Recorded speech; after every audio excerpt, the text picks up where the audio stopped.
दक्ष सुतन उपदेश जाई, तिन फिर भवन न देखा आई।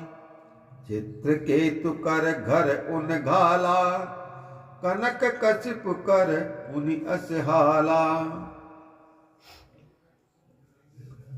और सप्तऋषि माता पार्वती से क्या बोलते हैं? कथा थोड़ी लंबी है कि नारद जी ने जाकर के दक्ष के पुत्र को उपदेश दिया था, हे पार्वती, जिससे कि उन्होंने आकर के फिर घर न देखा, यानी कि वन की ओर पहुंचा दिए और आज तक वो घर वापस नहीं आए।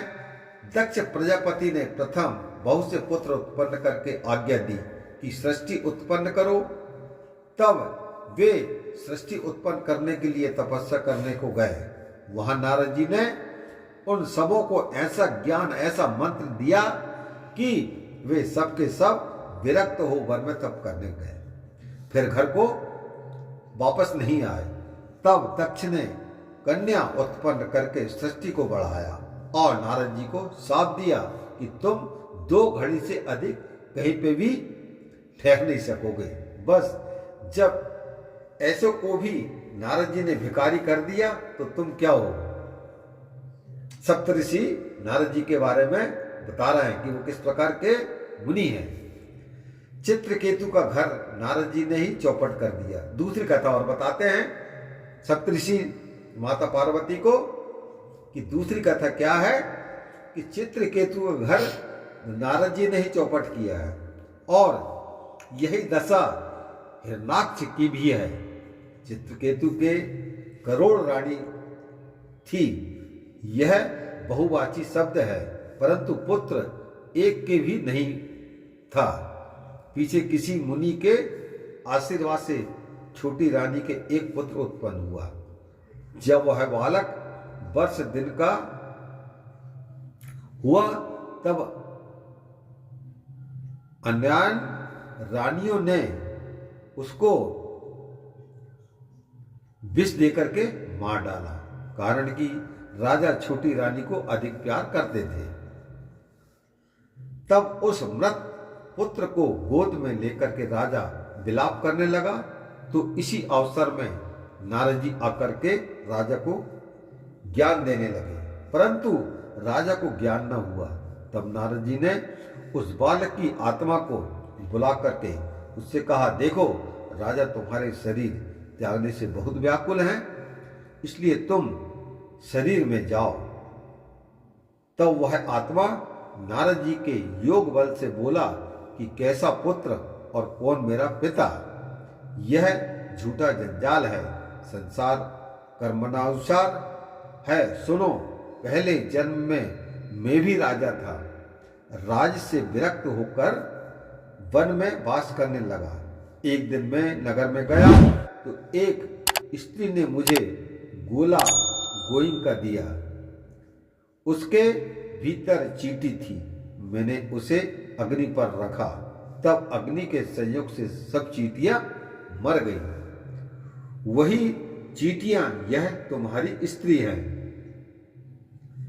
जिसने गोला गोइया दिया वही यह मेरी माता है।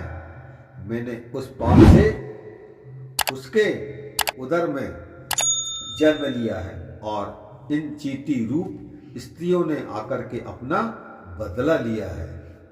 यह कहकर के वह बालक फिर से मृत हो जाता है और चित्रकेतु राज छोड़कर के वन में तप करने के लिए चला गया। कनक किस्पु की स्त्री कयाधु जब गर्भवती थी तब नारद जी ने उसको ज्ञान उपदेश दिया था कि 100 गर्भ में ही प्रहलाद को ज्ञान उत्पन्न हुआ। उसी प्रहलाद के ज्ञान से विष्णु भगवान ने नरसिंह रूप धारण करके प्रहलाद का उद्धार कर हिरण्याकश्यप को मार डाला।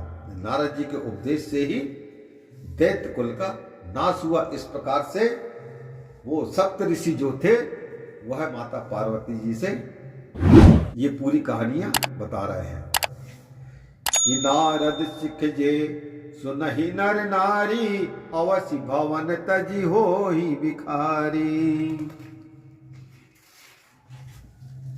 मन कपटी तनु सज्जन चीन्हा, आप सरिस सब ही चहकीना।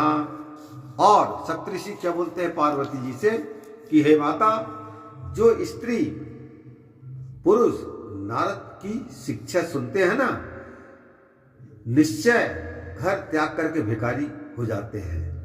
वे मन में कपटी, ऊपर से सज्जन वेश बनाए रहते हैं। कौन? नारद जी के बारे में बता रहे हैं कि वे ऊपर से तो बड़े सज्जन दिखते हैं, लेकिन उनके मन के अंदर में बहुत कपट भरा हुआ है और अपने समान ही सबको करना चाहते। अपने समान मतलब जैसे वो मुनि का वेश बना करके यहाँ से वहाँ से वहाँ घूमते रहते हैं, इस प्रकार उनके संपर्क में जो भी आता है वो भी अपने समान उन सभी को बनाना चाहते हैं। इस प्रकार से सप्तऋषि माता पार्वती जी से बोल रहे हैं कि तेहि के बचन मान विश्वासा, तुम चाहति पति सहज उदासा। निर्गुण निलज कुवेश कपाली, अकुल अगेह दिगंबर ब्याली। और सप्तऋषि माता पार्वती जी से बोलते हैं, उस कपटी नारद की बातों में विश्वास करके तुम स्वाभाविक उदासीन पति चाहती हो, जिनमें कोई श्रेष्ठ गुण नहीं, लज्जाहीन, बुरा वेश, कपाल हाथ में धारण करने वाले, कुल और घर से रहित, दिगंबर अर्थात जिसके शरीर में किसी प्रकार का वस्त्र ना हो, अर्थात दिशा ही नहीं है, वस्त्र जिनके और सर्पों के गहने पहने हैं, इस प्रकार के पुरुष से आप शादी करना चाहती हो। ऐसे सप्तऋषि माता पार्वती से बोलते हैं कि आपने जिसको गुरु बनाया है, जो नारद है ना, वो नारद के वचनों को बता रहे हैं कि नारद जी ने भगवान शंकर को आपको पति बनाना बताया है, तो वो शंकर जी में क्या क्या चीजें हैं वो पूरी चीजें सप्तऋषि बता रहे हैं। कहाऊ कवन सुख असबर पाए, भल भूल ठग के बौराए। पंच कहे शिव सती विवाही, पुनि अवडेरी मरा इन ताही। और क्या बोलते हैं सप्तऋषि, बताओ तो ऐसा वर पाने से क्या सुख मिलेगा आपको? ठग के बहकाने से अच्छा बह गई हो। नारद जी ऐसे ठग हैं कि उनके बहकाने से आप बह गई हो। पंच कहते हैं कि शिव जी ने सती से विवाह किया, परंतु फिर उसको त्याग करके मरवा डाला। ऐसा भी वह सप्तऋषि माता पार्वती जी से बता रहे हैं। अब सुख सोवत सोच नहीं, भीख मांगी भव खाही।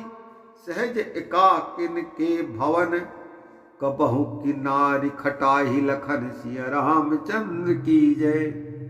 अब सुख से सोते हैं, कुछ सोच नहीं, संसार में भीख मांग करके खाते हैं।